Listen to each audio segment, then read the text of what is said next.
বন্ধুরা, আজকে আপনাদের জন্য নিয়ে এসেছি লাউয়ের কাবাব রেসিপি।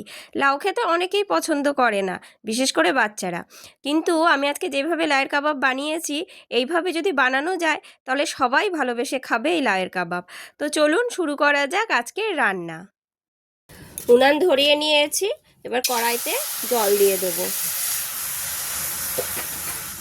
জলের মধ্যে ছোলার ডাল দিয়ে দেবো। এখানে আমি 100 গ্রামের মতো ছোলার ডাল ভিজিয়ে রেখেছিলাম, প্রায় ঘন্টা চারেক ভিজিয়ে রেখেছিলাম। ছোলার ডালটা দিয়ে দিলাম, আর লাউ দেব। ডুমো ডুমো করে লাউ কেটে রেখেছি, লাউটাও দিয়ে দিলাম। এর মধ্যে এবার তেজপাতা, 3টে তেজপাতা ফালি করে নিয়েছি, কাঁচা লঙ্কা কুচি, 3খানা কাঁচা লঙ্কা কুচি করে নিয়েছি। ঝালটা যে যেরকম খাবেন সেরকম দেবেন। আদা কুচি দিয়ে দেব, প্রায় হাফ ইঞ্চির মতো আদা কুচি করে রেখেছিলাম, আদা কুচি দিয়ে দিলাম। আর 2টো এলাচ আর একটা দারচিনি দিলাম, আর একটু গোলমরিচ দেব, হাফ চামচের মতো গোলমরিচ দিলাম। এবার এটাকে সেদ্ধ হতে দেব। সব কিছু একটু নাড়িয়ে দিই। ছোলার ডালের সঙ্গে লাউ আর এই সব মশলা একসঙ্গে সেদ্ধ হবে। ঢাকা দিয়ে দিচ্ছি, ঢাকা দিয়ে দিই, সেদ্ধ হোক। এগুলো ভালো করে সেদ্ধ হতে হবে। জলটা একটু বুঝে দিতে হবে, কারণ জলটা একদম শুকিয়ে যাবে।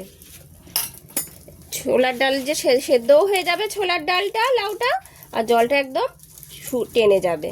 সেইভাবে বুঝে জলটা দিতে হবে। এটা হোক। এখন বেশ কিছুক্ষণ ফুটেছে, দেখি কতটা হলো। জলটা অনেকটাই টেনে এসছে। দেখি ডালটা সেদ্ধ হয়েছে নাকি। হ্যাঁ, দেখুন ডালটা একদম সেদ্ধ হয়ে গেছে, অনেকক্ষণই ভেজানো ছিল। লাউটাও হয়ে এসছে। আর একটু হোক, এই যে বাদবাকি জলটা আছে পুরোটা টানিয়ে নেব, টানলেই তারপরে নামাবো। জল একদম টেনে গেছে, আর লাউ ডালও ভালোভাবে সেদ্ধ হয়ে গেছে। এবার এটা নামিয়ে নিচ্ছি।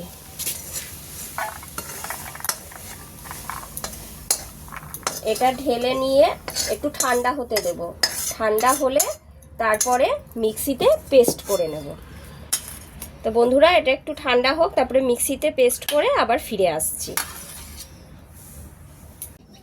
ছোলার ডাল আর লাউটা পেস্ট করে নিয়ে চলে এসেছি। এবার এর মধ্যে আমি কিছু মশলা দেব। প্রথমে নুন দিয়ে দিই, স্বাদ মতো নুন দিয়ে দিচ্ছি। তারপরে হলুদ দেব, হলুদও প্রয়োজন মতো দিতে হবে। ভাজা মশলা দেব। এখানে ধনে, জিরে, মৌরি আর শুকনো লঙ্কা একসঙ্গে শুকনো খোলায় ভেজে গুঁড়ো করে নিয়েছি, 1 চামচ দিয়ে দিলাম। আর একটু চাট মশলা দেব। এই চাট মশলাটা দিলে টেস্ট হয়, বেশ টকটক হয়, খেতে ভালো লাগে। চাট মশলা দিলাম, প্রায় 1 চামচের থেকে একটু বেশি হবে। আর ধনে পাতা কুচি, এখন তো শীতকালে ধনে পাতা সবসময়ই পাওয়া যায়, ধনে পাতা কুচি দিচ্ছি। আর বাইন্ডিংয়ের জন্য ব্রেড ক্রাম্ব দেব, মানে বিস্কুটের গুঁড়ো। প্রথমে দিয়ে দিলাম একটুখানি, দেখি মাখবো এটাকে, লাগলে পরে আবার দেব, যদি প্রয়োজন হয় তাহলে আবার দেব। এটা তো একটু নরম নরম হয়েছে, এটাকে শক্ত করার জন্যই এই বিস্কুটের গুঁড়োটা দিচ্ছি।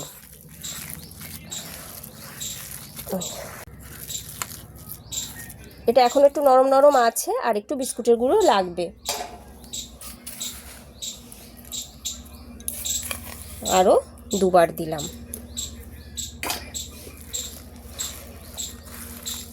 এবার হয়ে যাবে। এবার শক্ত শক্ত হয়ে গেছে। এবার এগুলোকে কাবাব করতে অসুবিধা হবে না। এগুলোকে এবার কাবাবের আকারে শেপ দেব। তা শেপটা যার যেরকম পছন্দ সেরকম দিতে পারেন। প্রথমে হাতে করে এরকম গোল করে নিলাম, তারপরে এরকম তারার মতো একটু শেপ দিয়ে নেব। আমার এই শেপটা পছন্দ, তাই আমি এরকম তারার মতো একটু শেপটা দিয়ে নিচ্ছি।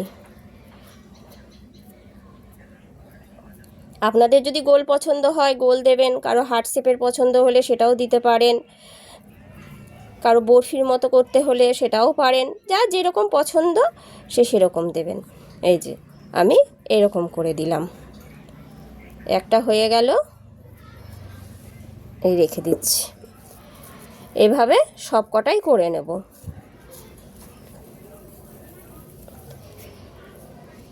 এগুলো খেলে বাচ্চারা বুঝতেই পারবে না যে তারা লাউ খাচ্ছে।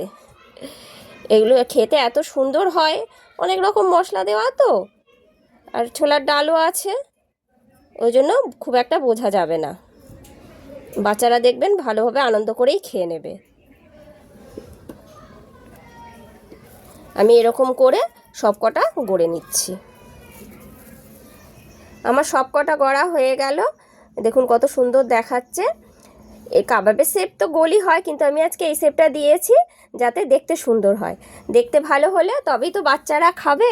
বাচ্চারা তো এমনি লাউ খেতেই চায় না, এইভাবে খাওয়াতে পারবেন। এগুলোকে স্যালো ফ্রাই করব, ওই জন্য উনানে একটা ফ্রাইং প্যান বসিয়ে দিয়েছি। এবার এতে একটু ঘি দেব, 2 চামচের মতো ঘি দিয়ে দেব। আপনারা সাদা তেলেও করতে পারেন, তবে ঘি দিলে টেস্টটা ভালো হয়। এবার একটা একটা করে কাবাবগুলো দিয়ে দেব। লাউ ডাল সব সেদ্ধ করা, মশলাগুলোও সেদ্ধ করা আছে, ওই জন্য এটা স্যালো ফ্রাই করলেও অসুবিধা নেই, ভালোই লাগবে খেতে। আঁচটা একটু কমিয়ে দিই, আঁচটা বেশি হয়ে গেছে, একটু কমিয়ে দিলাম। মিনিট 5 মতো একদিকটা ভেজে নিয়েছি, এবার আস্তে আস্তে উল্টে দেব। দেখুন কত সুন্দর একদিক ভাজা হয়ে গেছে। এবার আস্তে আস্তে উল্টে দিচ্ছি, দিয়ে আরও 2 চামচ ঘি ছড়িয়ে এই পিঠটাও আস্তে আস্তে ভেজে নেব। আমার লাউয়ের কাবাবগুলো ভাজা হয়ে গেছে। দেখুন, দেখে কেউ বলবেই না এগুলো যে লাউ দিয়ে তৈরি। যে লাউ না খায় তাকে এইভাবে রান্না করে দেবেন, সেও আনন্দ করে খেয়ে নেবে। তো বন্ধুরা, আশা করি আমার এই রেসিপিটা আপনাদের ভালো লেগেছে। তো যদি ভালো লেগে থাকে তাহলে একটা লাইক দেবেন, আর আমার চ্যানেলটাকে শেয়ার করে দেবেন, আর চ্যানেলটাকে সাবস্ক্রাইব করে আমার পাশে থাকবেন। তো আজ এই পর্যন্তই।